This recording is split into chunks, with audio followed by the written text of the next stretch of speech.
Load paper and other media in the HP DeskJet 2800, 4200, and 4900 printer series.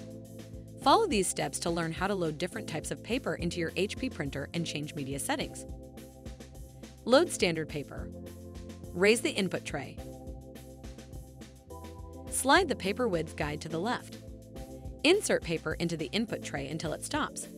Make sure paper is inserted in portrait orientation with the print side facing up. If you are loading small size paper, make sure the paper stack is aligned with the far right side of the tray. Slide the paper width guide to the right until it stops at the edge of the paper. Lower the output tray and pull out the output tray extender. Load envelopes. Raise the input tray. Slide the paper width guide to the left. Insert one or more envelopes into the far right side of the input tray. The side to be printed on should face up. For envelopes with a flap on the long edge, insert vertically with the flap on the left side. For this envelope type, make sure the flap is closed. For envelopes with a flap on the short edge, insert vertically with the flap on top. Slide the paper width guide to the right against the stack of envelopes until it stops. Lower the output tray and pull out the output tray extender.